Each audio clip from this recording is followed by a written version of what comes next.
Listo. Buenos días. El tema central del día de hoy es el tema muy interesante del día a día en el escenario de urgencias, intubación en el paciente despierto, indicaciones y técnicas, a cargo de la doctora Luisa Fernanda Gómez Galvez. Doctora, puede iniciar. Les doy el paso. Buenos días. El día de hoy hablaremos de intubación en el paciente despierto. Daremos indicaciones y técnicas. Mi nombre completo, como lo acabo de decir el doctor Velázquez, es Luisa Fernanda Gómez Galdi. Soy residente de primer año de anestesiología en la Universidad del Valle y mi tutor, el doctor Germán Gabriel Castillo, que es anestesiólogo y docente de la universidad, a quien quiero agradecer el día de hoy por su acompañamiento durante la realización de la charla.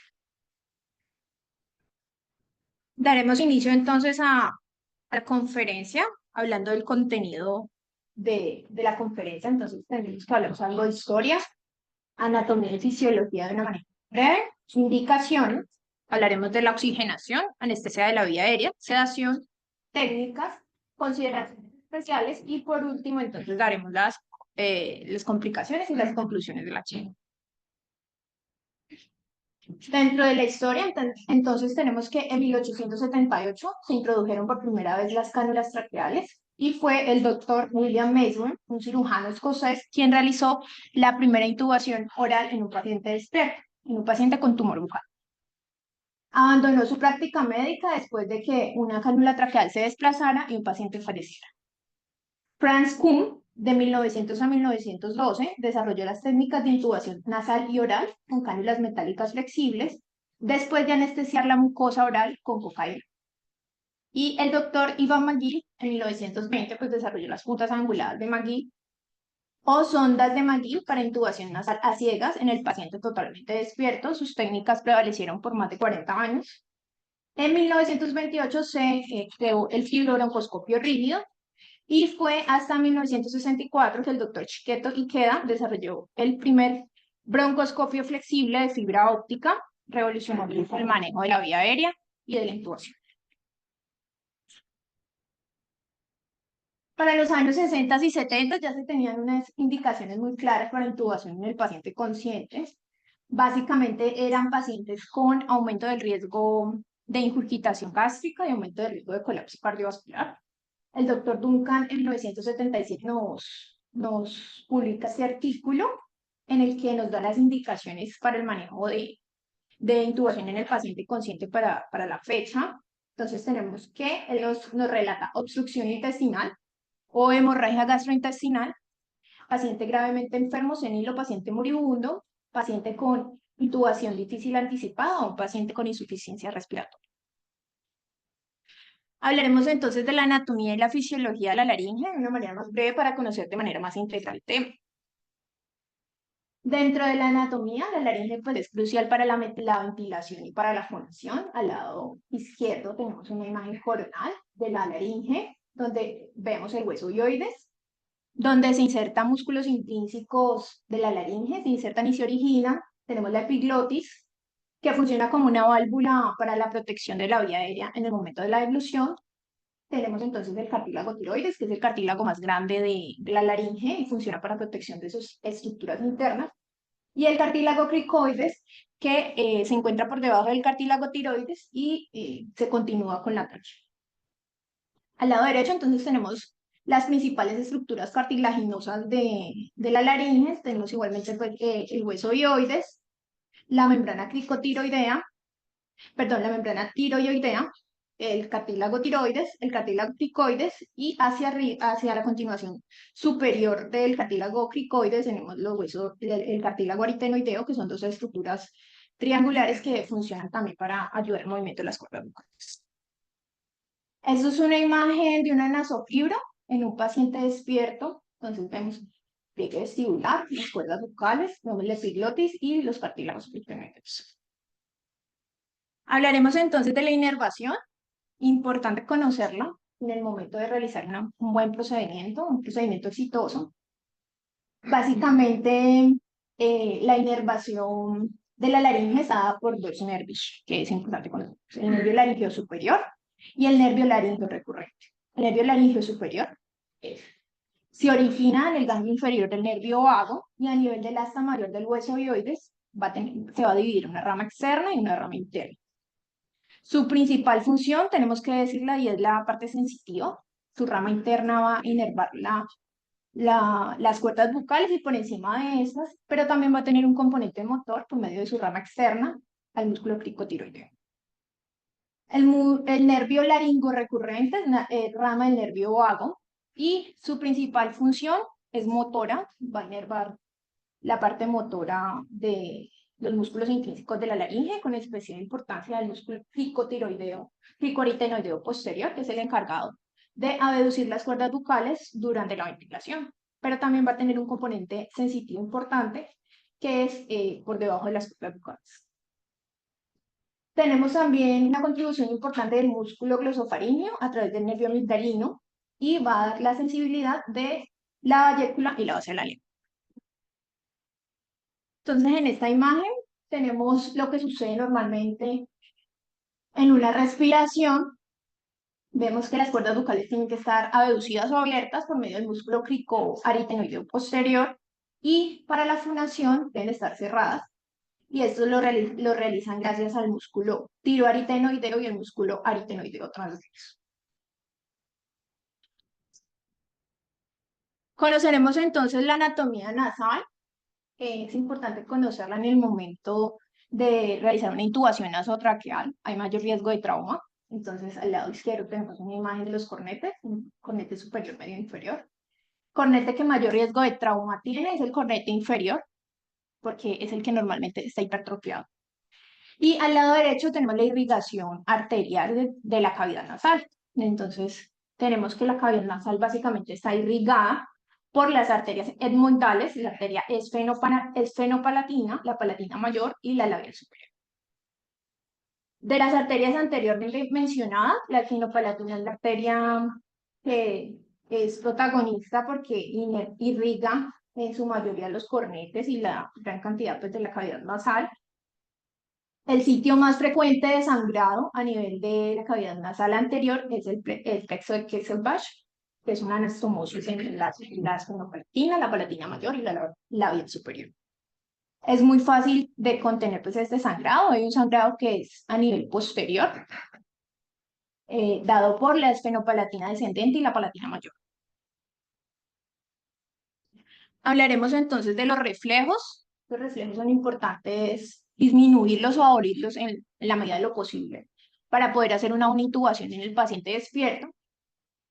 Uno de los principales reflejos de la vía aérea es el reflejo aductor laríngeo.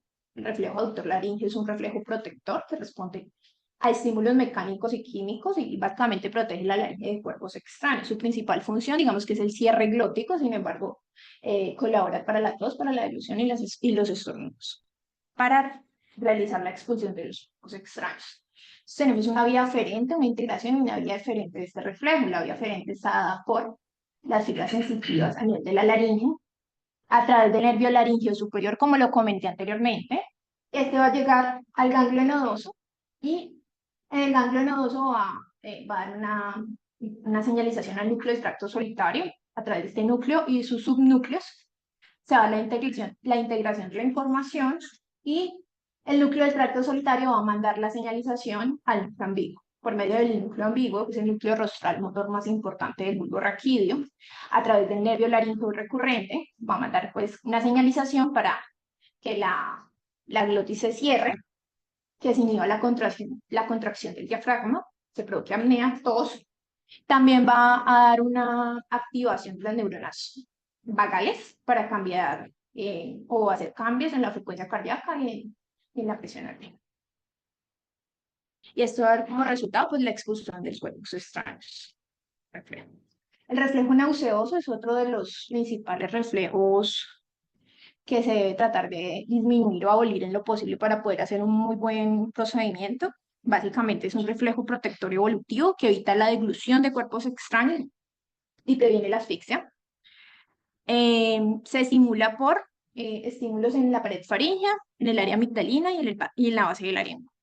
Entonces, básicamente, él lo que realiza es una contracción bilateral de los músculos faríneos y una elevación del paladar blando. Su aferencia va a estar dada por el noveno par craneal, va a llegar al núcleo del tracto solitario y en el núcleo del tracto solitario se va a dar la integración muy parecida al reflejo anterior. Aquí en esta integración, a través del núcleo del tracto solitario, voy a enviar una señalización al núcleo en vivo y a través del núcleo en vivo, a través del décimo craneal, se van a dar la contracción de los músculos faríneos. Hablaremos entonces de la definición. Yo creo que más que de la definición, hablaremos de las guías con las que se desarrolló la conferencia. Esta es una de las principales guías, es la guía de DAS para intubación en el paciente despierto. Esta guía fue publicada en el 2020 y surgió con la necesidad de estandarizar pautas para ATI, ya que para el momento no existían las pautas. Se creó pues con un consenso de expertos para formular las recomendaciones y ellos nos definen ATI como la colocación de un tubo traqueal en un paciente despierto que respira espontáneamente, más comúnmente con broncoscopio o con videolaringoscopio, mientras el paciente mantiene la ventilación espontánea y el tono intrínseco de las vías respiratorias.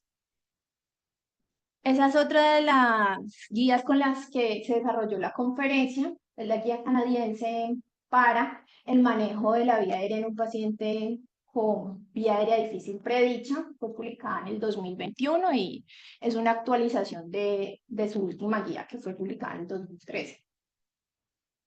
Esta guía, las recomendaciones están basadas en la mejor evidencia publicada disponible y nos definen la ATI como la intubación en el paciente suficientemente consciente para mantener una vía aérea sin asistencia, un intercambio adecuado de los gases mediante ventilación espontánea, y el paciente pues definitivamente es capaz de proteger la vía aérea contra la aspiración de contenido gástrico o cuerpos extraños. Se puede realizar por vía nasal, oral o de emergencia, y se le puede dar una anestesia a la vía aérea, ya sea tópica, regional o local infiltrada. Como lo mencioné anteriormente, pues el gol estándar para realizar ATI es una vía aérea difícil predicha. Tiene una alta tasa de éxito, tiene un perfil de riesgo bajo, con una tasa de fracaso entre el 1 y el 2%. Sin embargo, a pesar de eso, es muy poco practicada. En Reino Unido, la incidencia de su uso es de 0,2%. Y hay evidencia disponible de que el ATI pues, definitivamente está disminuyendo la práctica anestésica. Esto va a retener las habilidades de los anestesiólogos y va a poner obviamente en riesgo la seguridad de los pacientes. En cuanto a la epidemiología, entonces tenemos que, esta es la epidemiología, la incidencia de ventilación e intubación que nos da la guía del DAS-ATI. Nos dicen, ventilación difícil con máscara facial es del 0,6 al 2,5%. Incidencia de ventilación difícil con dispositivos supraglóticos es del 0,5 al 4,7%. Y de intubación difícil es más alta, del 1,9 al 10%. Afortunadamente, la combinación entre ventilación difícil e intubación difícil es mucho más baja, desde el 0,3 al 0,4%. Hablaremos entonces de las indicaciones, cuándo se debe realizar ATI según las guías. Esta es la guía del DAS-ATI, entonces ellos nos dicen, evalúe su paciente. ¿Cómo evaluar su paciente? Siempre que un paciente tenga una patología de cabeza y cuello, incluyendo malignidad con especial importancia en pacientes oncológicos de cabeza y cuello, entonces nos dicen, es un paciente que se beneficiaría de ATI. Un paciente con cirugía previa o radioterapia, antecedente de radioterapia. Algún paciente con extensión limitada del cuello, ya sea por una patología de base per se o un paciente que haya tenido antecedente de algún tipo de cirugía. Apertura bucal reducida es una indicación importante para realizar ATI. Un paciente con apnea obstructiva del sueño, obesidad mórbida o superobesidad, o un paciente con compromiso progresivo de la vía aérea. Nos recalcan la importancia de hacer un muy buen examen físico al pie del paciente, hacer una buena anamnesis, identificar predictores anatómicos de vía aérea difícil. Debemos conocer las imágenes del paciente previamente y siempre preguntar sobre antecedentes de manejo previo de la vía aérea y cómo le fue al anestesiólogo o el médico tratante. Entonces, acá están las contraindicaciones que nos da la guía del DAS-ATI pues para no realizar el procedimiento. Entonces nos dan unas contraindicaciones relativas y unas contraindicaciones absolutas. Dentro de las contraindicaciones relativas tenemos Un paciente con alergia al anestésico local es un procedimiento donde sí o sí se va a usar anestésico local. Pues no se podría realizar. Sangrado de vías respiratorias va a dificultar la visión. Un paciente no colaborador y una contraindicación absoluta que definitivamente no es negociable, es un paciente que no se le va, pues que no desea que se le realice el procedimiento porque se necesita la colaboración del paciente, sí o sí, para poderlo realizar. Esas son como las indicaciones que nos da la guía americana, de la guía canadiense, perdón. Ellos nos dicen, evalúe los predictores de intubación difícil y de ventilación difícil. De intubación difícil ya sea con videolaringoscopio o con laringoscopía directa, y de ventilación difícil ya sea con supraglótico o con mascarilla facial. También debo conocer si mi paciente tiene algún tipo de compromiso fisiológico, ya sea una inestabilidad hemodinámica, algún tipo de riesgo de aspiración, un paciente con shock o un paciente con disminución de la tolerancia a la apnea. Eso lo debo conocer para poder tomar una decisión. El contexto clínico es muy importante para poder tomar una decisión, es decir, dónde estoy ubicado, si estoy en un sitio remoto, donde tengo poca ayuda, no tengo equipos de vía aérea difícil y no tengo la capacidad de remitir a mi paciente. Esos son criterios que debo conocer y definitivamente también debo conocer los criterios para una vía anterior del cuello, una vía quirúrgica. Siempre debe haber una estrategia documentada previa para cada paciente, basada en la evaluación de las vías respiratorias, y hay algo que nos predice malos resultados, y es la falta de preparación para el fracaso. Definitivamente cuando se omiten o no se documentan hallazgos positivos del examen físico o no me preparo para ello, pues no me va a ir mal y además puedo tener desenlaces fatales en el paciente, la principal causa de demandas a nivel mundial. Esos son los predictores que nos da la guía canadiense. No, no los describiré en su totalidad por áreas del tiempo, pero en la mayoría ya se conocen y quedarán en la presentación. Entonces, predictores de laringoscopía difícil para intubación mediante laringoscopía directa y ventilación difícil con mascarilla.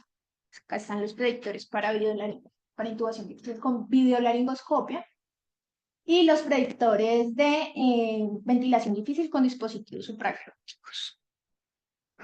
Esos son los problemas fisiológicos que nos plantea la guía canadiense, básicamente los mismos que acabo de decir, un paciente con una intolerancia a la apnea basada en algún tipo de shock, hipoxemia, estómago lleno o inestabilidad hemodinámica. Y las cuestiones contextuales, es decir, algún tipo de ubicación adversa, ubicación remota, tengo poca ayuda o no tengo pues una seguridad disponible para poder realizar el procedimiento de una manera confiable. Pues no me siento capacitado para poder manejar mi vía aérea, no tengo equipos de vía aérea o definitivamente no tengo un equipo entrenado para realizar este procedimiento.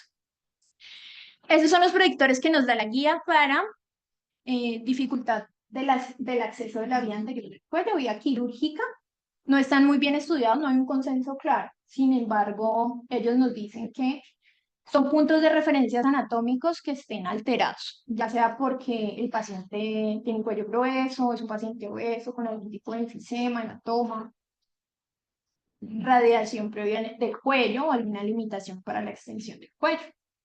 Lo debemos tener en cuenta a la hora pues, de considerar una vía aérea de emergencia. Este es un paciente que realizamos en el hospital. Fue un paciente que se manejó inicialmente en la periferia, en otro sitio. Tiene, pues, como lo vemos, todos los indicadores de ventilación difícil y de intubación difícil. Es un paciente que no se pudo realizar, tratando de intubarlo despierto en otra institución, pero no pudieron. Es un forma 4, nos llegó a la institución. Afortunadamente lo pudimos intubar despierto el segundo intento y lo traje, pues, como para ver el paciente típico que nos llega al quirófano para poder intubar. Es un paciente que idealmente debería intubarse despierto. Ese es el protocolo que nos propone la guía canadiense para tomar una decisión. Nos ayuda a tomar una decisión si la TI es la mejor opción. Definitivamente el paciente lo puedo manejar, le puedo dar manejo a esa vía aérea después de una anestesia general. No está estudiado en un ensayo o en un estudio clínico, sin embargo, es muy útil a la hora de tomar una decisión clínica. Entonces, la primera parte del algoritmo nos dice, ¿es un paciente con criterios para intubación difícil? Si la respuesta es sí, es un paciente que definitivamente yo debería evitar esa intubación. ¿Cómo la debería evitar? Pues realizando una anestesia regional o local con poca probabilidad de conversión a anestesia general. Si no lo puedo realizar de esta forma, entonces ya me iría como a las preguntas del algoritmo. La primera pregunta que nos plantea el algoritmo es, ¿está claramente indicado un ATI para mi paciente? Es decir, mi paciente sí realmente sí tiene criterios para intubación difícil con videolaringoscopio y con laringoscopia directa. Si la respuesta es sí, es un paciente que debo realizarle ATI. Si la respuesta es no, entonces debo preguntarme sobre los criterios para ventilación difícil, ya sea con máscara o con dispositivos supraglóticos. Si este paciente sí, pues tiene estos criterios, entonces es un paciente que le iría muy bien con algo. Si no, pues entonces debo preguntar sobre los problemas fisiológicos de mi paciente, que ya los mencioné anteriormente. Si la respuesta sí es ATI. Si la respuesta es no, debo preguntarme sobre los problemas contextuales que me vayan pues a impactar en la decisión del paciente. Si todas las cuatro preguntas anteriores fueron negativas, a mi paciente le iría muy bien con el manejo de la vía aérea después de una anestesia general, o sea, va seguro el paciente. Si tiene indicación de ATI, debo hacerme las dos preguntas más importantes, considero yo, que es primero, ¿es colaborador el paciente? Mi paciente me va a colaborar. Y la segunda, si tengo tiempo, o sea, no voy a tener presuras de tiempo porque el paciente debe ir a una cirugía de emergencia. Entonces son dos preguntas que debo responder. Si las dos preguntas son positivas, el paciente va con una intubación despierta. Si no, entonces iríamos a la segunda fase del algoritmo, que es muy importante y es la doble configuración. ¿En qué consiste la doble configuración? En prepararme, tengo que prepararme para una anestesia general de alto riesgo y siempre debo prepararme para una vía quirúrgica anterior del cuello. Me debo pues preparar con una ubicación de la membrana psicotiroidea, ya por ultrasonido, y elegir un experto que es el que nos va a ayudar a realizar el procedimiento. ¿Listo? Estas son las indicaciones que nos da la Sociedad Americana de Anestesiología para el manejo de la vía aérea y son básicamente lo mismo que comenté anteriormente. Es un paciente con criterios de intubación difícil, uno o más de los siguientes: ventilación difícil, mayor riesgo de aspiración, un paciente incapaz de tolerar los episodios de apnea y un paciente con una dificultad esperada con el rescate de emergencia o vía anterior del cuello. Este es el algoritmo, que es básicamente lo que acabo de decir antes. Entonces hablaremos como tal de la organización, cómo debo realizar el procedimiento. Lo primero es conocer de que ATI está asociado con mayor estrés físico, mental y psicológico. Eso nos va a llevar a resultados óptimos y a mayor riesgo de complicaciones y fracasos. Debo manejar esa carga cognitiva en el momento pues, de crisis y eso lo puedo manejar con el trabajo en equipo, una buena comunicación, una preparación adecuada. Es importante tener un equipo muy bien capacitado y es importante recalcar que la seguridad nunca debe verse comprometida por presiones del tiempo de los miembros del personal. La monitoría, lo que nos sugiere la guía es UCKG, presión arterial no invasiva, oximetría de pulso y monitoría de CO2 al final de la expiración. Esto con el fin de alertarnos sobre las complicaciones inminentes, como las complicaciones más temidas, que básicamente es la hipoventilación por sobresedación, obstrucción de mi paciente. Es como lo peor que nos puede suceder realizando así. En cuanto a la ergonomía, esa es la ayuda cognitiva que nos da la guía del DAS, y entonces ellos nos sugieren, en la medida de lo posible, siempre realizarlo en quirófano. Si se puede en una unidad de cuidado crítico, pues también podría ser una opción. Sin embargo, lo ideal sería el quirófano. La posición del paciente, digamos que no hay un consenso claro cuál sería la posición ideal, pero hay ventajas fisiológicas y anatómicas de realizarlo sentado. Entonces, idealmente sentado el paciente. El anestesiólogo siempre debe estar en una línea directa con el paciente, con los monitores. con las bombas y con pues con la máquina de anestesia y con los medicamentos de emergencia. Hay algo muy importante que debo decirlo y que en la guía es muy enfática y es que cuando vaya a realizar a ti, siempre va a haber un segundo anestesiólogo. El segundo anestesiólogo es el encargado de la sedación. O sea, yo como anestesióloga que voy a intubar a mi paciente no puedo estar encargada de la sedación y al mismo tiempo de la vía aérea. Hay mayor riesgo de sobresedación, hipoventilación y obstrucción y complicaciones. Nos va a ir mal. Si hay un segundo anestesiólogo, hay mayor probabilidad de que ese procedimiento sea exitoso. Entonces, el anestesiólogo también debe estar preparado, primero para que el ATI pues, sea no exitosa, incluyendo el aplazamiento del procedimiento, que ya lo vamos a ver más adelante del algoritmo. También debe estar preparado para una vía quirúrgica, como lo dije anteriormente, y debe estar preparado para una anestesia general de alto riesgo. Esta es la lista de verificación que nos da la guía del gas. Entonces ellos básicamente sabemos que las ayudas cognitivas nos ayudan para minimizar errores, mejorar el trabajo en equipo y ellos nos dan unos componentes que son los componentes que debemos tener en cuenta a la hora de realizar el procedimiento. Entonces, primero la oxigenación, oxigenar muy bien a mi paciente.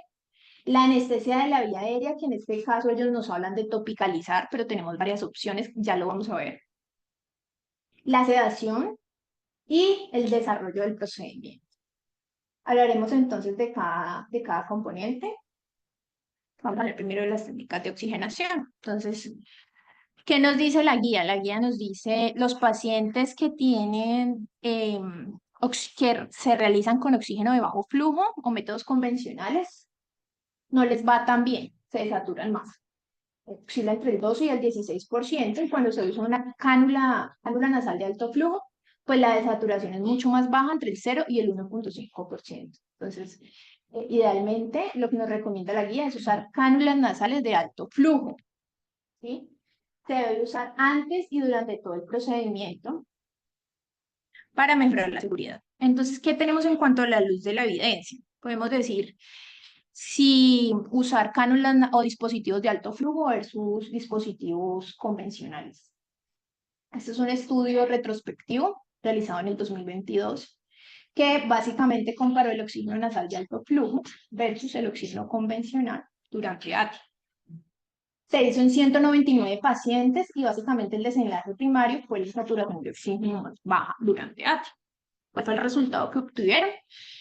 Definitivamente a los pacientes con cánulas nasales de alto flujo les fue mucho mejor, se desaturaban menos y tenían menor cantidad de intentos múltiples. No hubo diferencias en el tiempo de intubación, ni en la incidencia de saturación, ni en el fracaso de la intubación. Y la conclusión que ellos nos dicen es use cánula nasal de alto flujo, pues mejora de manera factible la saturación y les va mucho mejor a los pacientes en comparación con el oxígeno convencional. Ese es otro estudio que quise traer, no es tan nuevo, realmente es antiguo, es del 2015, pero lo traje básicamente por el tipo de pacientes en el que se realizó. Son pacientes que en su mayoría son pacientes oncológicos de cabeza y cuello, ¿sí? Que son los pacientes que, digamos, que estamos más expuestos en la cotidianidad. Es un estudio observacional prospectivo en el que se aplicaba cánula nasal de alto flujo, se intubaba a los pacientes con fibro, fueron 50 pacientes con vías aéreas difíciles previstas o predichas. Se intubaban despiertos y realmente el resultado fue que ninguno de esos pacientes se desaturó. Todos los pacientes les fue muy bien, no hubo hipercapnia, incluso a todos les mejoró la saturación por encima de lo basal. Entonces, todos informaron una muy buena experiencia con la nasal de alto flujo. Entonces, definitivamente lo que nos dicen ellos y concluyen es que el suministro de alto flujo disminuye el riesgo de saturación, optimiza las condiciones para realizar el procedimiento porque permite una mayor tolerancia a periodos de apnea e hipoventilación. ¿Qué podemos concluir con los estudios revisados? Que definitivamente las cánulas nasales de alto flujo es lo que se debe usar, genera una presión positiva, no incrementa la incidencia de complicaciones, sobre todo en patologías con riesgo aumentado de obstrucción, que son los pacientes que en su mayoría realizamos. En caso de no tener cánula nasal de alto flujo, que de hecho en el hospital tenemos cánula nasal de alto flujo y la podemos pedir en el momento que se vaya a realizar el procedimiento. Podríamos usar pues, los dispositivos que tengamos a la mano y usar los flujos más altos posibles, ya sea con la máquina de anestesia o con otros dispositivos que tengamos a la mano. Esto para maximizar la reserva de oxígeno, siempre se debe usar el oxígeno suplementario durante todo el procedimiento. En cuanto a los métodos de anestesia para la vía aérea, tenemos los dos clásicos, que es el bloqueo versus el no bloqueo, la topicalización de la vía aérea. Entonces, ¿qué debemos usar? Lo que nos dice la guía es, ellos nos sugieren topicalizar, ¿sí? La piedra angular de hacer un buen procedimiento es una buena anestesia de la vía aérea. Nos sugiere la lidocaína por su seguridad en cuanto al riesgo cardiovascular. La dosis que nos dan ellos como una dosis tope o dosis máxima es 9 miligramos kilo de peso corporal humano. Quiero recalcar algo muy importante y es que esto no es una dosis objetivo. Esta dosis es una dosis máxima que se debe incluir incluso en todos los anestésicos locales que se usen durante el procedimiento quirúrgico. Entonces ellos nos dicen un lidocaína en spray al 10%, como sabemos cada spray pues tiene 10 miligramos de lidocaína y nos dicen uso entre 20 a 30 sprays durante 5 minutos. En cuanto a los bloqueos, la guía nos dice que están asociados a concentraciones más altas a nivel plasmático y anestésico local y que estas técnicas invasivas deberían reservarse para anestesiólogos con bastante experiencia. No nos recomiendan los anestesiólogos. ¿Qué tenemos en cuanto a la evidencia? ¿Usamos o no usamos los bloqueos? Entonces, es una revisión sistemática de un metaanálisis que se publicó en el 2023 y básicamente el objetivo era evaluar la superioridad de los bloqueos nerviosos de las vías respiratorias frente a los no bloqueos, ya sea topicalización o otro tipo de métodos que no sean bloqueos. Se realizó en 658 pacientes con 14 ensayos aleatorizados controlados y su desenlace primario era el tiempo de intubación, pero también evaluaron pues, la reacción a la colocación del tubo del fibro y tos reflejo nauseoso y otras complicaciones. Los resultados que ellos obtuvieron eran, y que hemos revisado más artículos, es que definitivamente los bloqueos les va mucho mejor. Los bloqueos nerviosos de las vías respiratorias reducen significativamente el tiempo de intubación y los pacientes presentan menor reacción a la colocación del fibro y del tubo, incluso menor reflejo nauseoso y menores complicaciones generales. Este es el forest plot que tenemos en la parte superior. Vemos que el resultado final para el tiempo de intubación está a favor de los bloqueos. Y en la parte inferior tenemos también este forest plot, que es para la reacción a la colocación del tubo. Y vemos que siempre pues, está a favor su resultado final está a favor de los bloqueos nerviosos. Basados en los artículos que se revisaron y que no se trajeron pues, por áreas del tiempo, podemos concluir que el uso de los bloqueos nerviosos combinados, tanto laringio superior como laringio recurrente y glosofaringeo, definitivamente ofrece mejores condiciones para la intubación. A los pacientes se les intuba más rápido, los pacientes refieren mayor satisfacción. Hay una condicionante importante y es que el anestesiólogo que lo debe hacer, pues debe estar capacitado, pero esto es una invitación también a capacitarnos para la realización de estos bloqueos. Pues definitivamente a los pacientes les va mucho mejor y eso mejora la seguridad. Entonces, es una invitación para que se realicen de manera más frecuente. ¿Qué tipo de medicamento se debe usar? En sedación para gatos. Lo que nos dice la guía es que ellos nos recalcan la naturaleza opcional de la sedación. Nos dice que incluso se podría realizar sin sedación de manera segura este procedimiento. Sin embargo, es importante reconocer que la sedación sí reduce la ansiedad. A los pacientes les disminuye el malestar y aumenta la tolerancia al procedimiento. Se debe realizar con la sedación mínima posible. Las recomendaciones que nos dan ellos de la sedación es lo que yo había mencionado anteriormente sobre que un anestesiólogo aparte siempre debe dar la sedación y que idealmente se debe usar un agente único en el anestesiólogo o en el experto o en la persona que lo esté realizando que no sea experta. pero entonces nos sugieren remifentanil y desmedeto como un grado, una recomendación grado A. Por el contrario, sí, la guía canadiense nos dice que no hay ningún agente que haya demostrado superioridad con respecto a otro. Eso es un metaanálisis, una revisión sistemática y un metaanálisis en red publicado en el 2024, octubre del 2024. Ellos incluyeron 2.837 pacientes, donde compararon 33 regímenes diferentes de sedación.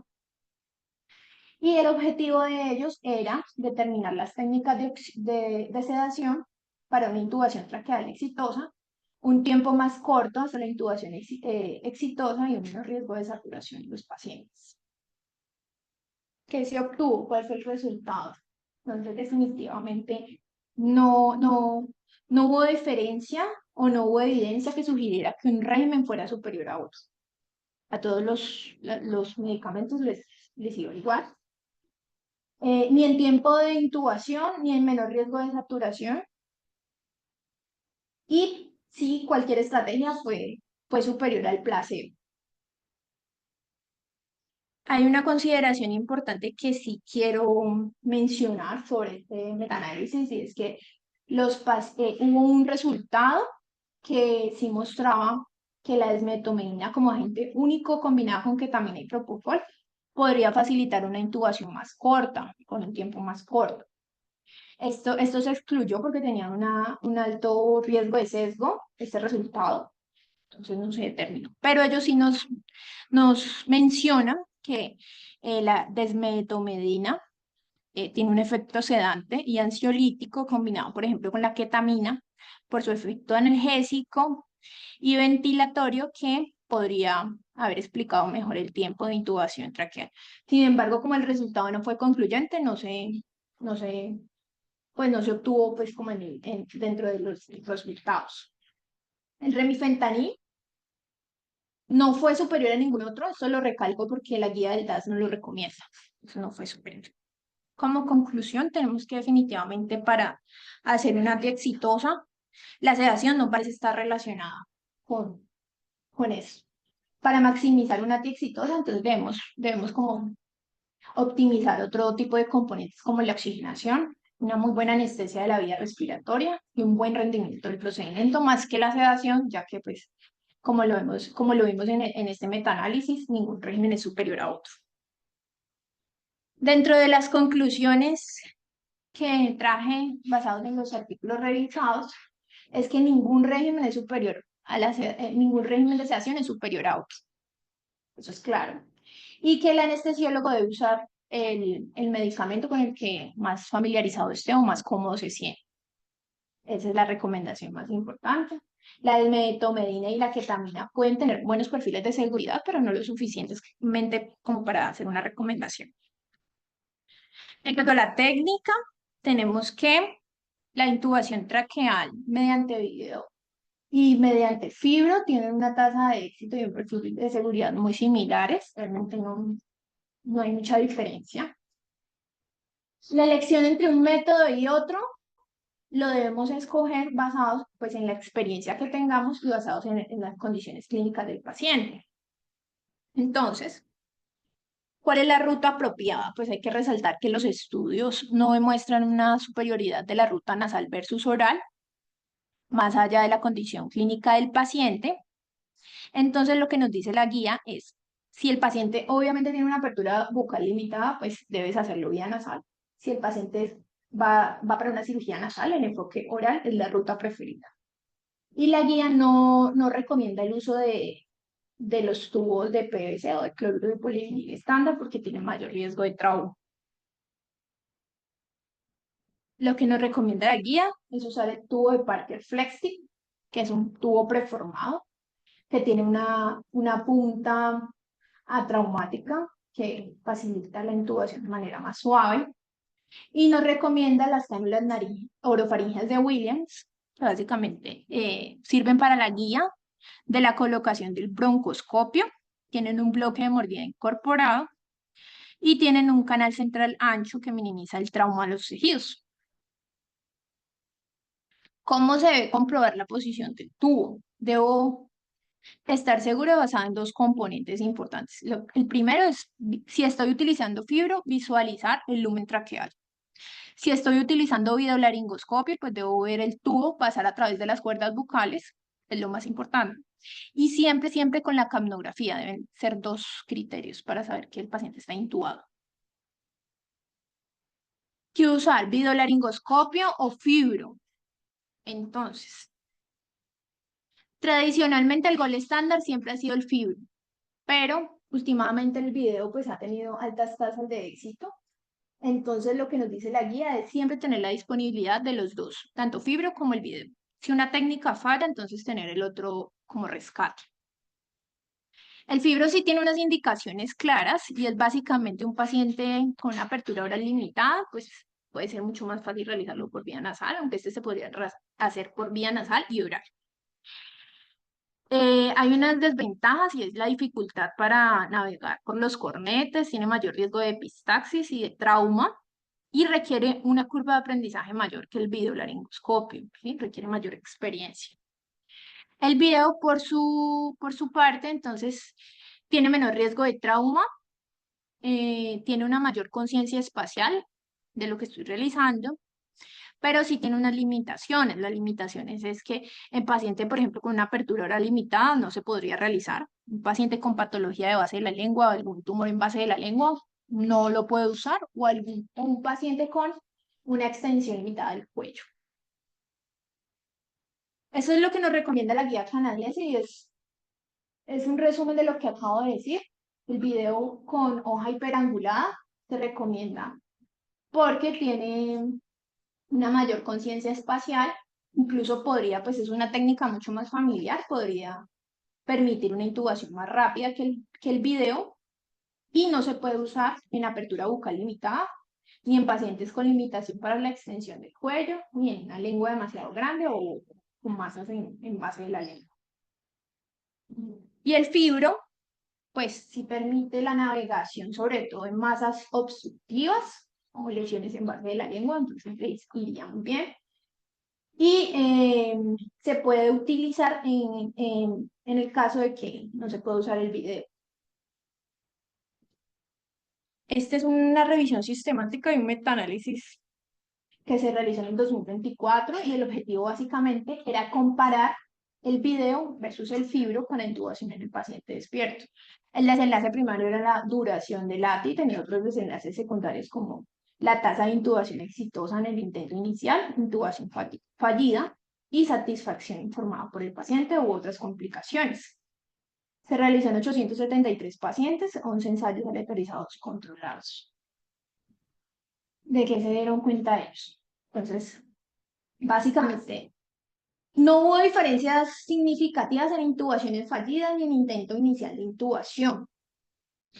Sin embargo, sí hubo una disminución en el tiempo de intubación, una disminución en el riesgo de saturación con los pacientes que se usaban videolaringoscopio. Pero el tiempo de intubación, como lo vemos al lado izquierdo, de este forest plot, pues estaba a favor del video, sin embargo, el I cuadrado era de 95.4%, tenía alta heterogeneidad, lo cual pues el resultado debía interpretarse con cautela, era un resultado poco confiable.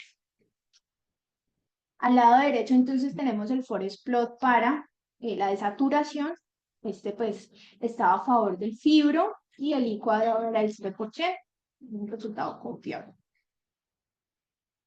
Basado en varios metaanálisis que por horas del tiempo tampoco muestro, podemos decir que tanto el fibro como el video muestran iguales tasas de éxito. Si bien el fibro sí requiere una curva de aprendizaje mayor, pero el anestesiólogo o el médico tratante debe estar capacitado para realizar los dos procedimientos. O sea, hay que tener una capacitación para fibro y para video. ¿Podría el videolaringoscopio pues permitir una tasa de intubación más rápida, dado que es más fácil de usar? Pero la selección definitivamente debe basarse en la experiencia de la persona que lo está usando y de las condiciones clínicas del paciente. Consideraciones especiales, siempre vamos a estar expuestos a varias situaciones que se salen pues, de los contextos normales. Entonces, vamos a ver qué es lo que nos dice la guía del DAS para los pacientes con críticamente enfermos. Entonces, esos pacientes, como sabemos, tienen una reserva fisiológica muy limitada. Se debe limitar o evitar la sedación en estos pacientes, tratar de no realizar sedación. Tienen mayor riesgo de toxicidad, entonces hay que hacer un uso muy cauteloso del anestésico local, siempre tener succión. Tienen aumento de la demanda de oxígeno, siempre utilizar oxígeno suplementario. Y si el paciente está inestable, tratar de eh, no transferirlo a otro sitio, sino poder hacer el procedimiento en unidad de cuidado crítico. En pacientes obstétricas, pues sí hay limitaciones. La sedación, por ejemplo, debe ser compartida con un equipo multidisciplinario, entre el neonatólogo y el ginecólogo, evitar si se ponen las benzodiazepinas o los opioides de acción prolongada. Las maternas, pues como sabemos, tienen mayor riesgo de toxicidad sistémica, por lo cual la dosificación del anestésico local debe ser basada en el peso corporal antes del embarazo. No en el embarazo. Siempre pues deben tener el oxígeno suplementario. Y estas pacientes, como sabemos, tienen aumento pues del edema y de la perfusión de las vías respiratorias superiores, por lo que evitar el abordaje nasal. Van a tener mayor riesgo de epistaxis en estos pacientes, idealmente oral. Y pues son vía aérea difícil, entonces siempre estar preparados para una vía anterior del cuello, una vía quirúrgica. La obesidad también es una condicionante importante y es primero porque los pacientes pues se debe evitar o minimizar la sedación. Para calcular la dosis de anestésico local se debe calcular con el peso corporal magro y no con el peso real, para evitar sobredosificación del anestésico. En la medida de lo posible, tratar de intubar a esos pacientes sentados o con tren de Lemur invertido. Y como son vía aérea difícil, siempre tener la vía quirúrgica preparada antes de empezar el procedimiento. En pacientes traumatizados, con trauma, perdón. Entonces, este tipo de pacientes, pues, tratar de evitar o minimizar en lo que se pueda la sedación. Siempre como esos pacientes van a tener mayor secreciones, mayor sangre, siempre tener la succión lista. Y si están inestables, tratar de intubarlos en la unidad de cuidado crítico o en un lugar donde estén seguros. Si hay sospecha de fractura de base de cráneo, entonces evitar los dispositivos de alto flujo, las cánulas nasales de alto. El riesgo de aspiración, lo que nos dice la guía canadiense, es que si el paciente tiene un riesgo elevado de aspiración y coincide con una vía aérea difícil prevista, a usted le podría ir muy bien con una ATI y una sedación mínima. Sin embargo, ellos nos dan unas recomendaciones. Entonces, si el paciente lo voy a someter tanto a anestesia general como a una ATI, siempre debo tener aspiración con sonda nasogástrica, un tren de Lemur invertido, idealmente el paciente que vaya con el primer intento con video, y si fallan los intentos, pues un dispositivo supraglótico de segunda generación, utilizar un puerto de drenaje siempre, para este tipo de pacientes.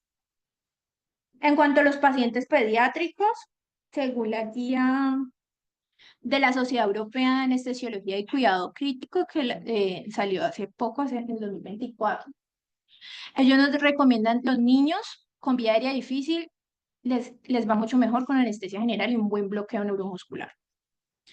Tienen aumento de la tasa de éxito de la intubación en el primer intento y tienen menores riesgos de complicaciones y menores intentos. Definitivamente hay mayor riesgo de complicaciones. Tratar de hacerlo sin anestesia o con una sedación mínima. Pueden tener laringoespasmo y trauma. Y en los neonatos tiene mayor riesgo de hemorragia intracraneal. Entonces, tratar en lo que se pueda de minimizar el estrés en los infantes. Hay unas condiciones que sí están reportadas, pacientes con Pierre Robin o algún síndrome craneofacial, sí les iría bien con eso, pero pues son excepciones, realmente no es como lo que se practica siempre.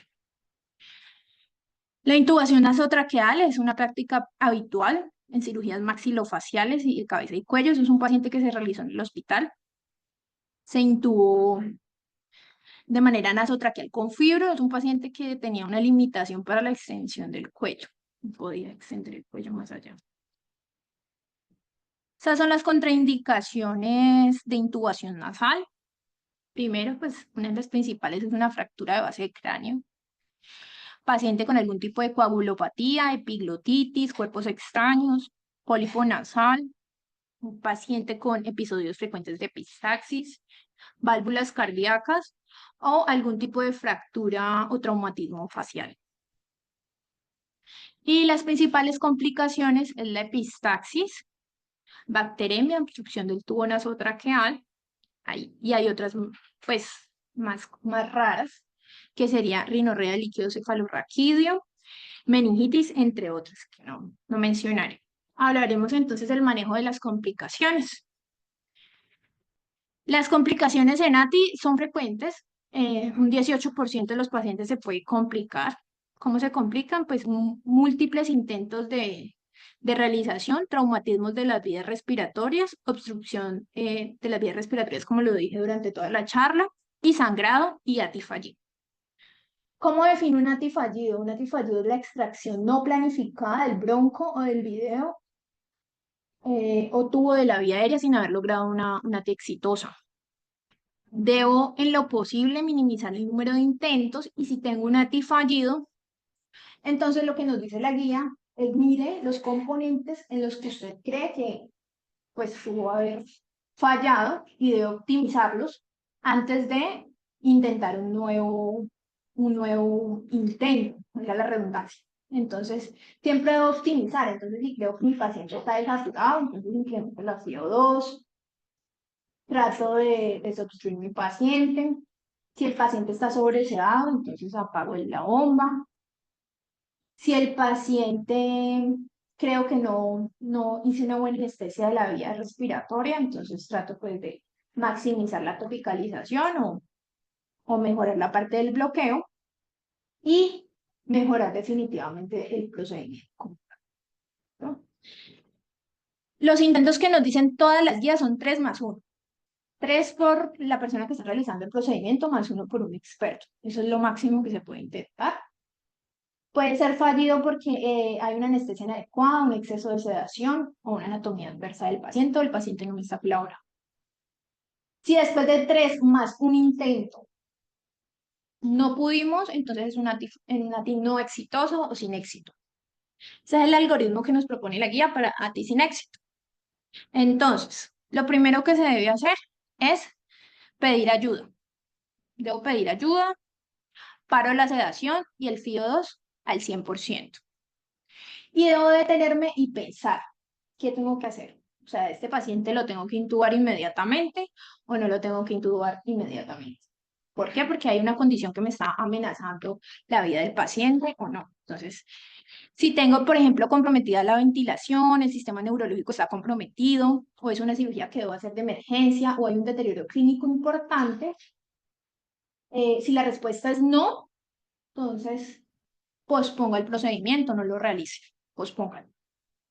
Si la respuesta es sí, el paciente tiene algún compromiso que me está amenazando la vida, entonces debo ir al siguiente algoritmo y es, me preparo para la vía quirúrgica, como lo dije anteriormente, o me preparo para una anestesia general de alto riesgo.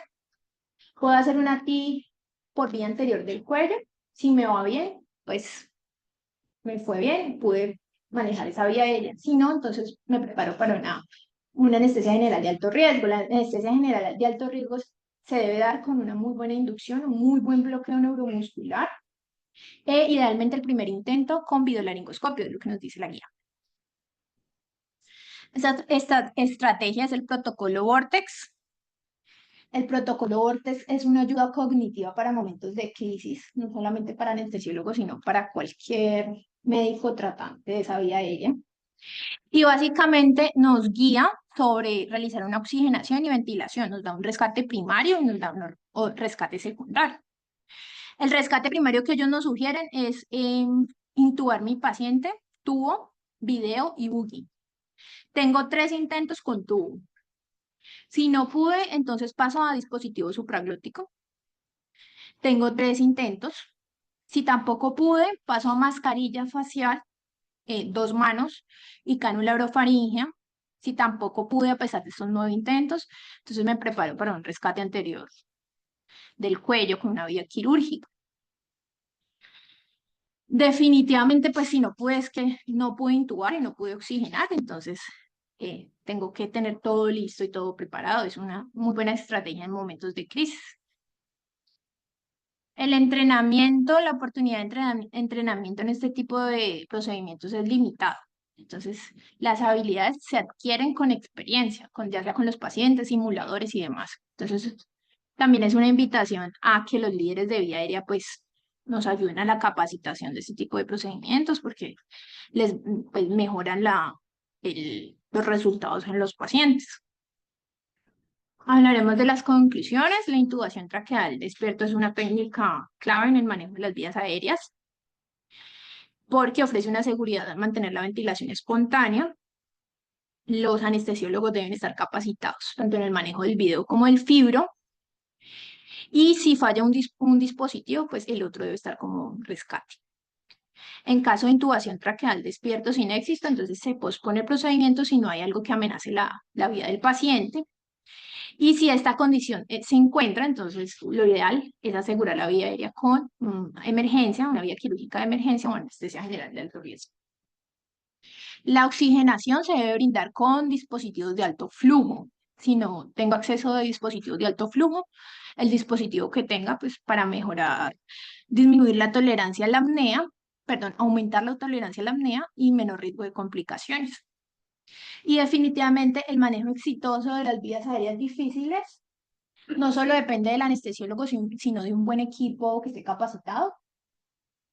Y la intubación traqueal despierto es una herramienta valiosa que con un enfoque sistemático mejora la seguridad del paciente y los resultados clínicos. Muchas gracias.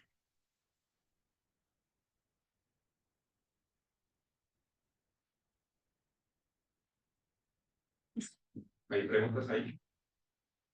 No, no hay preguntas en la parte virtual.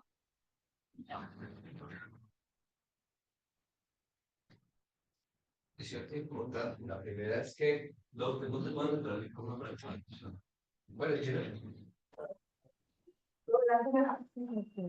Luisa, por favor, que el profesor se pegue al micrófono porque aquí no lo vimos en el Zoom.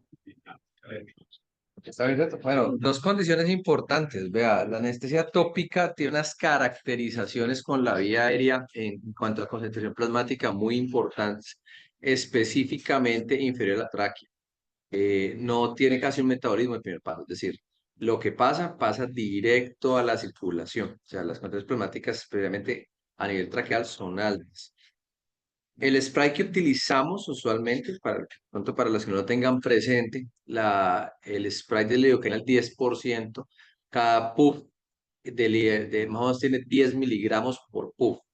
Entonces esto es importante porque son cantidades muy altas de medicamento. Entonces hay que llevar secuencialmente en los que deseen topicalizar la concentración.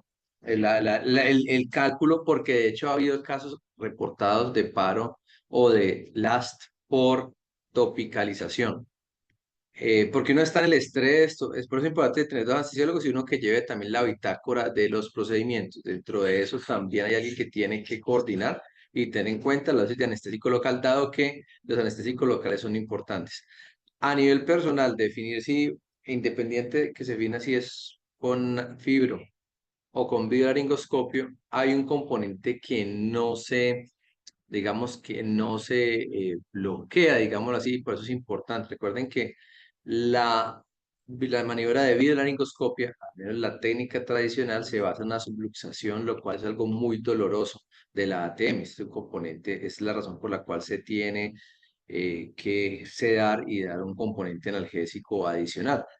No sé, y eso es lo que coloco en discusión, personalmente prefiero un hiperangular, ¿sí? Porque no me evito esa maniobra, asumiendo que, tal vez de lo más importante es para que el procedimiento sea eficaz, el bloqueo del glosofaringeo, porque el glosofaringeo realmente es el que nos va a fregar, el que es que da el CAC, es el que da la tos, la parte, da esa parte posterior, da ese reflejo nauseoso. Si logramos bloquear, es algo muy bueno. En lo personal, he tenido experiencias, y la cognición es muy importante. El paciente está ansioso, está tranquilo. Y, por ejemplo, me acuerdo perfectamente un caso en el cual el paciente tenía dependencia a, a sustancias psicoactivas. Es un paciente diferente en el cual definitivamente la sedación y en ese paciente pues, tiene unos fenómenos de tolerancia relacionados. Ese paciente, digamos, los casos de la vida real que le pasa a uno, comienzan a topicalizar que un bloqueo y se acabó el problema y es maravilloso. Sí, las guías refieren que se requiere una destreza alrededor y es importante, pero tengan presente que en algunos casos eso te puede quitar ya, porque es dando todos los estímulos, o sea, el laringio recurrente, el laringio superior, tres bloqueos, laringio recurrente, el laringio superior y glosofaringio, que son relativamente sencillos, puede hacer una anestesia densa en casos específicos cuando uno tiene que parar porque puede ser las dificultades pueden ser relacionadas a la técnica o puede ser relacionado a la anatomía y las condiciones del paciente. Muy frecuente, una de las dificultades se relaciona a la técnica relacionadas que estamos en una situación de estrés. Estamos en un paciente ansioso que tiene una serie de características que no te permite, digamos, hacer el procedimiento. En esos pacientes, hacer un bloqueo te quita ese problema porque ya literal es una anestesia esa que te da condiciones ideales, teniendo presente las dosis máximas de medicamento para el proceso. La dificultad, digamos, para implementar las guías es que es operador dependiente y eso es un llamado a que se genere, digamos, un proceso de formación, porque hay que tener todas las alternativas alrededor.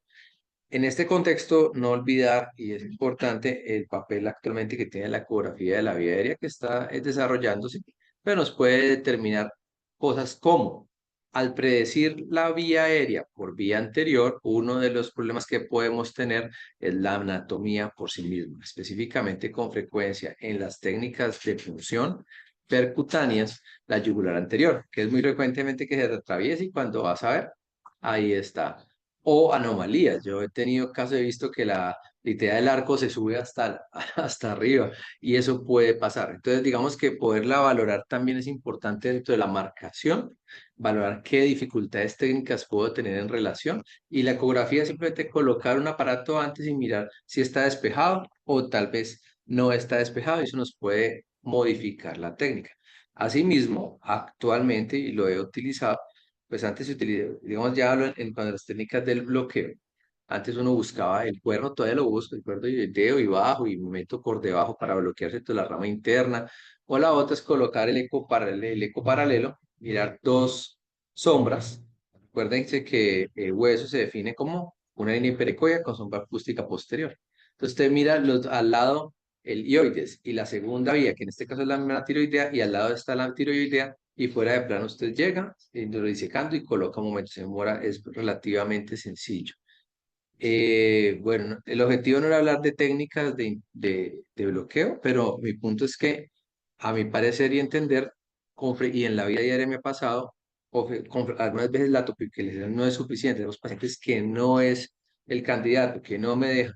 Entonces, ya un llamado a que sí creo que nos debemos entrenar en bloqueos de vía aérea. Por demás, felicitaciones, muy buena charla. Y no se les olvide, es importante, el número de puffs. Cada puff tiene 10 miligramos. Entonces, para tenerlo presente, para irlo anotando, porque las concentraciones en mucosas son muy altas. Listo, gracias. Bueno. Andrés, ¿me oyes? Bueno, buenos días. Felicitaciones a Luisa por la presentación. Ella ya trabajando varios meses en el tema y recopiló una gran cantidad de estudios que tanto me tocó decirle que redujera algunos porque no nos íbamos a alcanzar en cuanto al tiempo. Y pues lo que pudimos analizar en las veces que nos reunimos, cuando ella me presentó la conferencia y cuando la estuvimos discutiendo en la elaboración, era que es interesante cómo todas estas indicaciones se han mantenido a lo largo del tiempo, cómo desde los años 60, 70, las indicaciones son las mismas y actualmente siguen vigentes con unas mejoras en la tecnología. Te comentaba que cuando tenemos una vía aérea difícil predicha, digamos que uno se enfrenta a ella y tiene todas las herramientas. Lo difícil es aquella que no es predicha. Entonces allí sí ya tiene uno que pensar de forma emergente cómo solucionar el inconveniente. Y algo que me llamó mucho la atención y que lo voy a apropiar para mí, con práctica, cuando me llegue a presentar estos casos, es el apoyo del segundo anestesiólogo.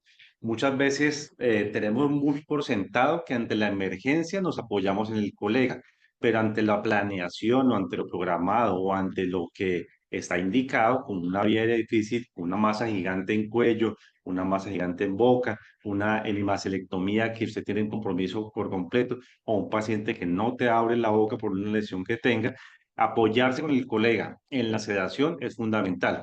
Le decía a Luisa que es similar a lo que se logró ganar con el transcurso del tiempo y las complicaciones, que los gastroenterólogos endoscopistas no dieran la sedación para sus procedimientos. Ya es alguien apoyando esa sedación. Ya son médicos de sedación nosotros, pero el gastro, en este caso, deja de toda la responsabilidad de la sedación y se va directamente a su procedimiento.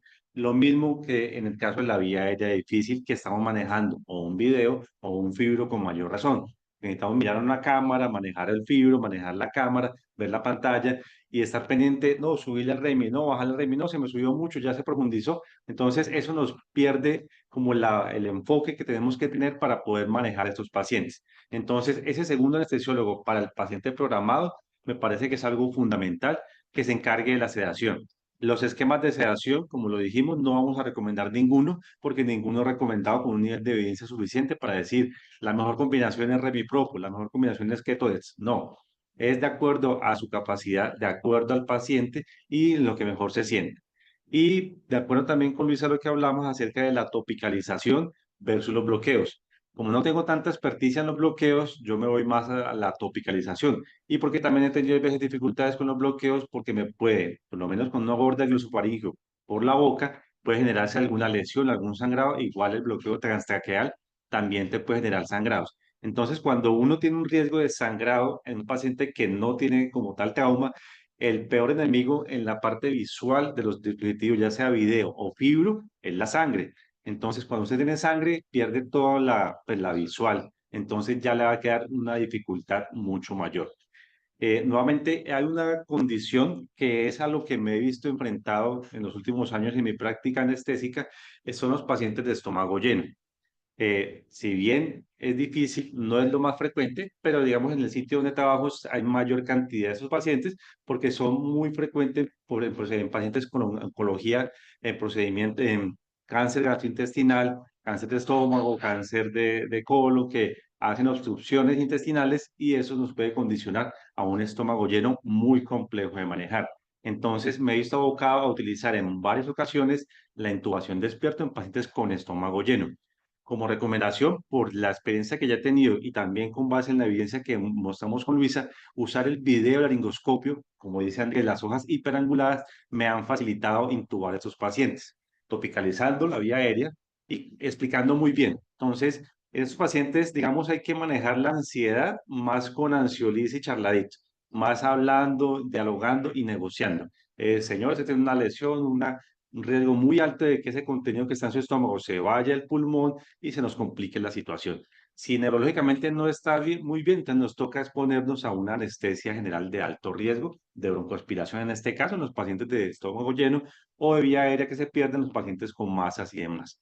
Entonces, me ha ido muy bien con el video laringoscopio en el paciente con estómago lleno, hablándole muy bien en una posición semi-sentada o un poquito angulado a 45 grados y topicalizando con lidocaína, siguiendo las recomendaciones de Andrés con los PUF para poder ayudarme en el pilar amigdalino y explicarle cómo hacer la forma en que va a respirar, cómo tiene que abrir la boca y sostenerla y cómo tratar de disminuir ese reflejo nauseoso lo que más se pueda.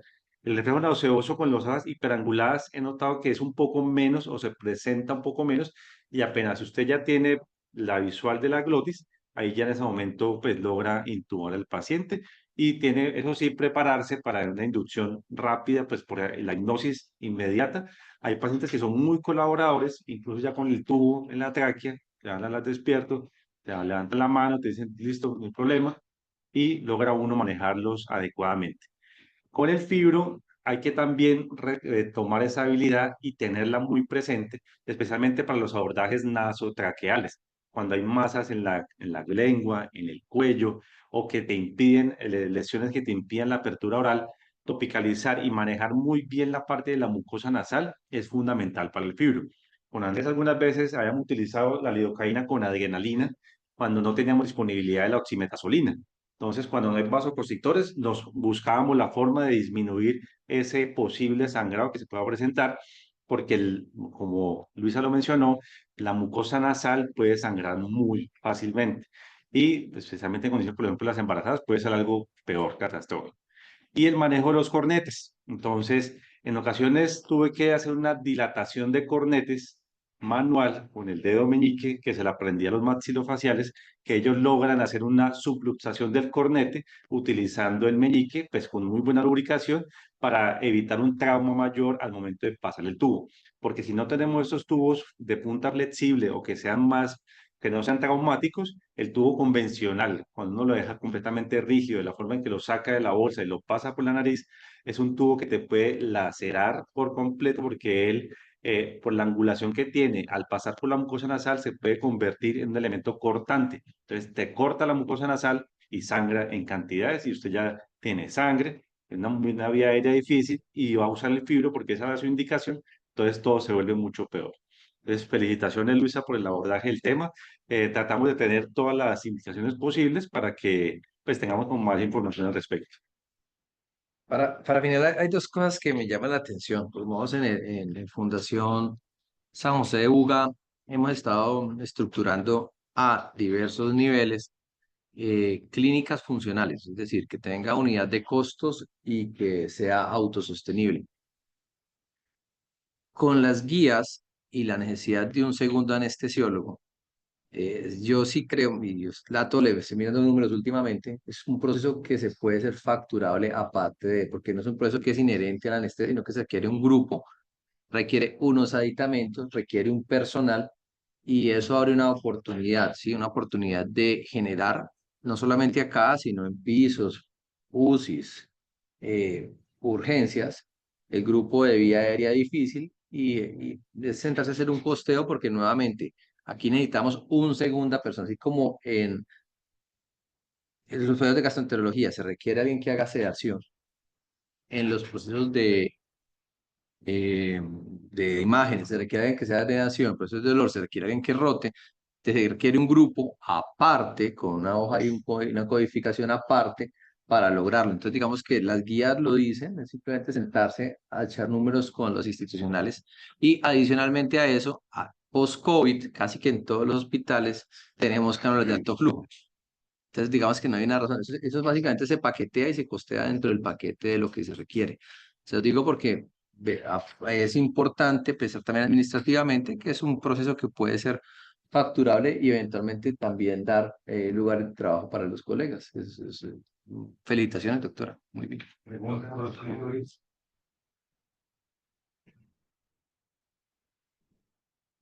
Buenos días, vamos a responder las tres preguntas que realizó el doctor Javier Benítez. La primera, ¿qué sitio, efectos o dosis de remifentanilo dexmedetomidina recomiendan? Ambos.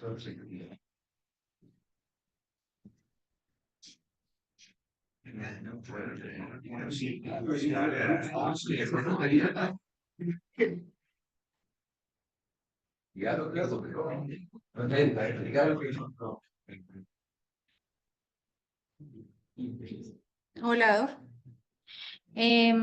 Sitio efecto para Remi de 1 a 2 sería lo ideal. Y de Desmedeto, la idea sería usar las dosis más bajas posibles, 0,2 microgramos kilo hora o entre 1 o 0,5 de sitio efecto. Es bueno. Por debajo de los 5 está bien. Porque empieza con la gestión, abastecimiento de dolores por. Nosotros lo que vamos a hacer es colocarle a 0,7 de la EPSI y ir titulando el REMI. Sí, de a pero poco, cinco de digamos esos. que la experiencia de Jessy, que Si tiene quieres. mucha experiencia en eso.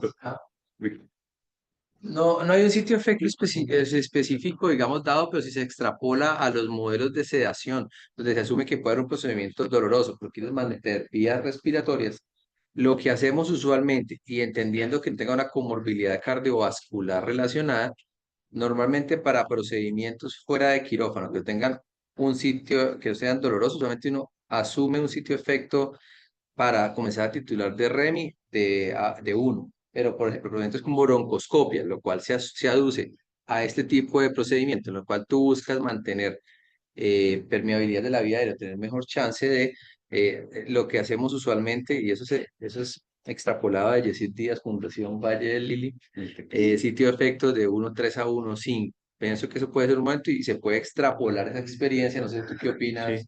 a lo que hacemos usualmente. Yo- Sí, de acuerdo. Con el por- REMI, es cuando uno, por ejemplo, utiliza Germán, la técnica para ventilación espontánea, uno de los pilares es mantener el REMI bajo y progresivamente ir titulando con el propofol. Y ocasionalmente también se le adiciona ketamina a la técnica de ventilación espontánea, anestesia de ventilación espontánea para procedimientos de vía aérea.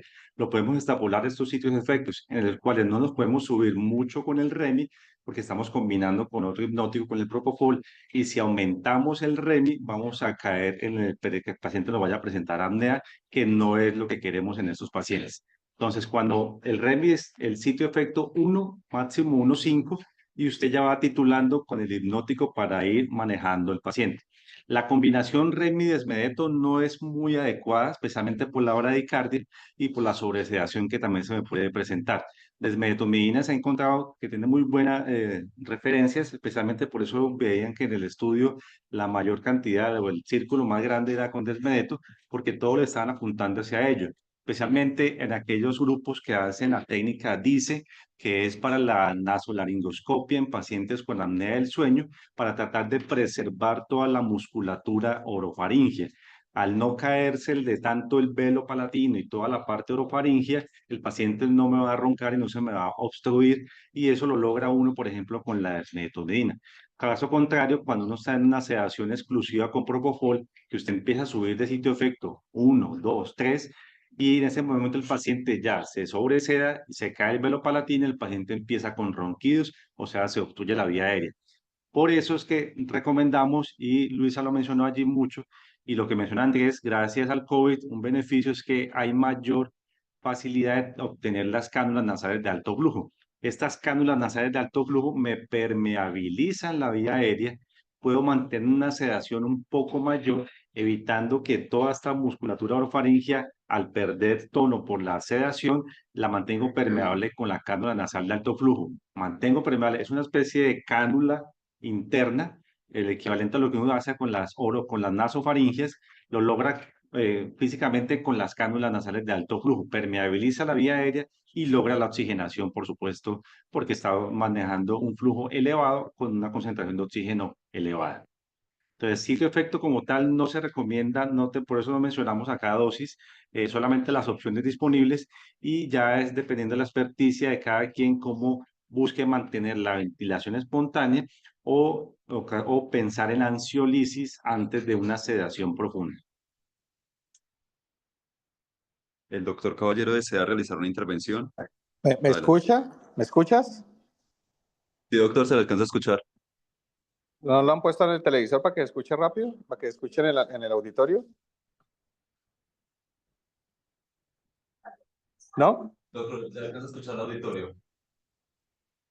Sí te estamos escuchando, Mauricio. Ve, yo he visto con algunos pacientes que hemos tenido y creo que Javier también lo ha hecho, con utilizar la monitoría de la conciencia en estos pacientes, y así se optimiza el target individualmente con cada paciente, sabiendo que farmacocinéticamente es muy variable dependiendo la condición y la situación de cada paciente.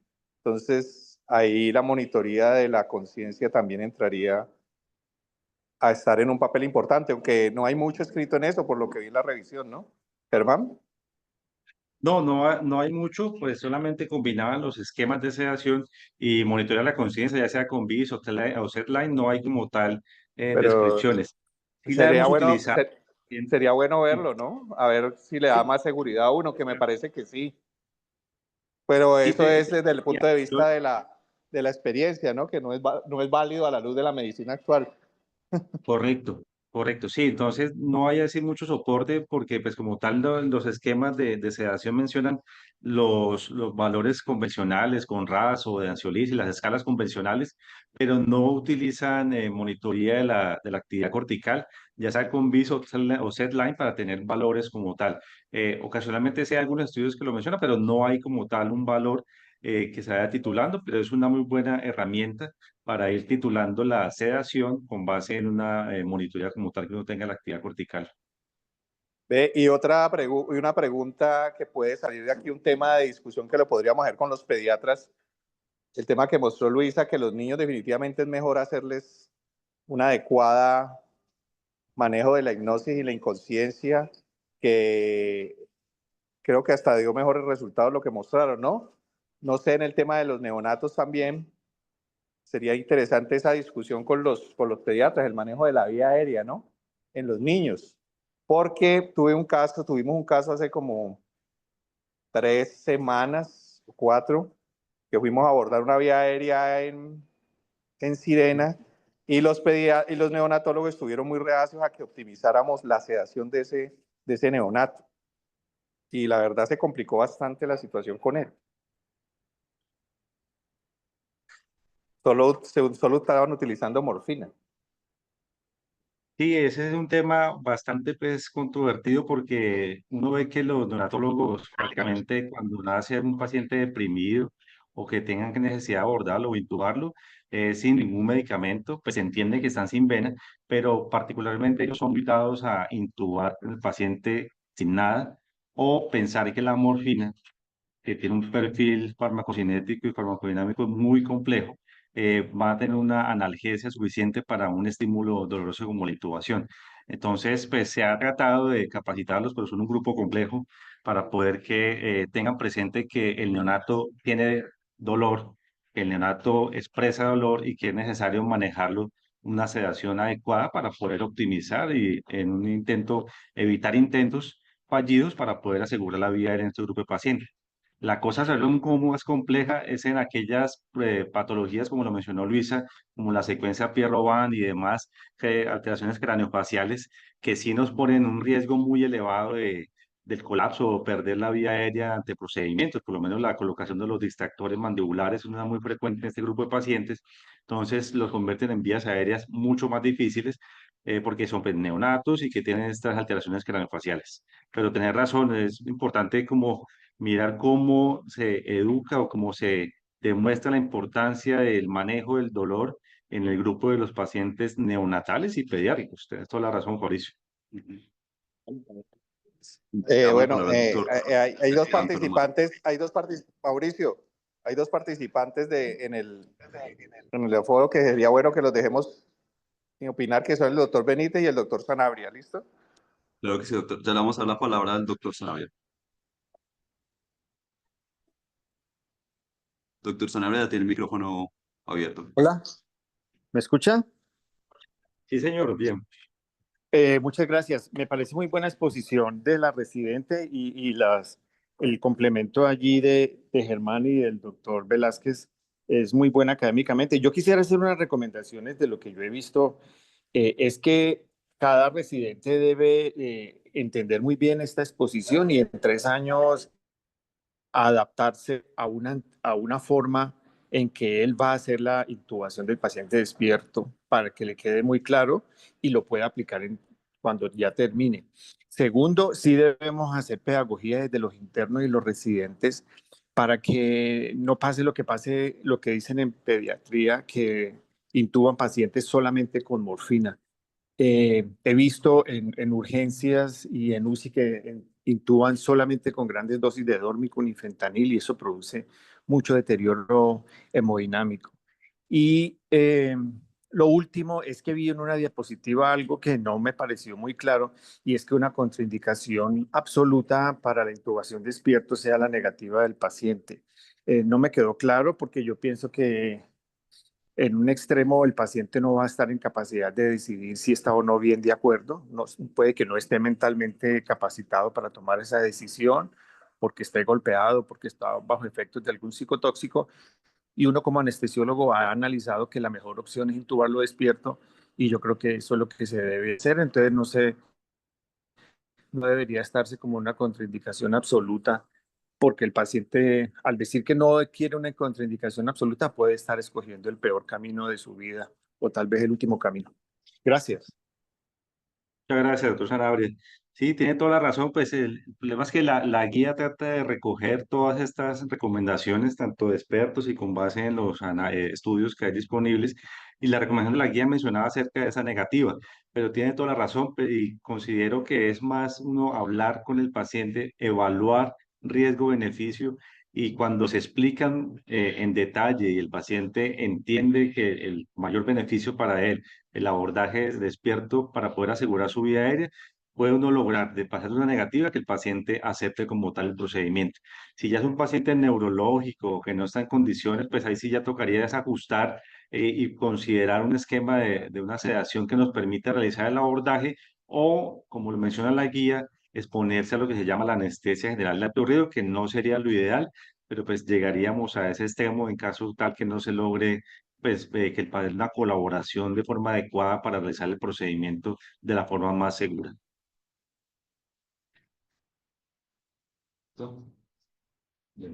Y vamos a resolver otras dos preguntas del doctor Benítez que había dejado en el chat. La segunda es, en el paciente con trauma de la cara y vía aérea, ¿qué recomendaciones hay? Él está ahí. Pues Javier, habla.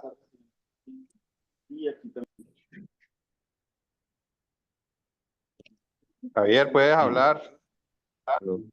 24 horas no. Mauricio, ¿ahí me están Sí, escuchando? sí, ahí te estamos escuchando, Javier. Bueno, listo. Es que primero quería pues felicitar a la doctora y la otra tener como unas cosas muy puntuales. En cuanto yo estaba preguntando acerca de los sitios de efectos, porque lo que se ha visto es que los pacientes cuando el sitio de efecto de remifentanil se supera por encima de 1, la ventilación minutos se baja casi al 50%. Y eso ya se ha visto en algunos trabajos. Entonces, pues digamos que basado en eso uno no podría recomendar sitio, o sea, máximo 1,5, pero ya por encima de 1, se baja el 50% y si usted le suma otro tipo de medicamento, pues puede ser como peligroso para el paciente. Lo segundo es, lo decía en el sentido en el paciente con estómago lleno, eh, y es, digamos que no hay como una recomendación como tal, pero uno creería que, por ejemplo, los bloqueos, por ejemplo, trastraqueales o la instilación de anestésicos sobre las cuerdas, pues no debería ser, porque lo que uno busca en los pacientes con estómago lleno es que ellos se puedan proteger cerrando las cuerdas de la broncoaspiración. Entonces creería que la sedación, perdón, la tropicalización sería como el pilar de las amígdalas y en la úvula y de pronto algo en la base de la lengua para evitar el reflejo nauseoso, pero ya la colocación de bloqueos que puedan, digamos, redundantemente bloquear los reflejos protectivos pueden ser peligrosos. O sea, digamos que ahí la recomendación cuando el paciente tiene estómago lleno, además de las hojas hiperanguladas como recomendó Germán, es pues no la colocación de bloqueos que puedan, digamos, abolir el, el reflejo tusígeno, que el paciente se pueda aspirar despierto. Y la otra es en el paciente con trauma de la cara o el trauma de la vía aérea, porque a veces llegan pacientes heridos con hematomas en el cuello y todo, que es una situación bastante apremiante. La recomendación que hay de las guías de la ASA es que si el paciente es colaborador, estar despierto con videolaringoscopio o con fibro, siempre y cuando el paciente sea colaborador. Y si el paciente, a pesar de que es colaborador, no se puede intubar despierto, ese paciente se le debe hacer una traqueostomía despierto. ¿Sí? O sea, no ponerse como de hacerle una inducción. Si el paciente está despierto y es colaborador y no se puede intubar despierto, se le va a hacer una traqueostomía o una crico, siempre y cuando el paciente tenga trauma trauma, pues, de la vía aérea. Y la recomendación es que si el paciente no es colaborador, pues necesariamente hay que hacerle una secuencia de inducción rápida, pero siempre y cuando esté el cirujano ahí por si el paciente no se pueda intubar. Eso es como, pues, como las cosas que tenía como que tenían que ver claras, sobre todo lo que, aunque las guías siempre recomiendan mucho es en el paciente programado con vía aérea difícil, cada vez es más frecuente ver pacientes que toca intubar despiertos, por ejemplo, como con patología como estómago lleno. Es una invitación a los residentes a que se expongan cada vez más a estos casos. Muchas gracias.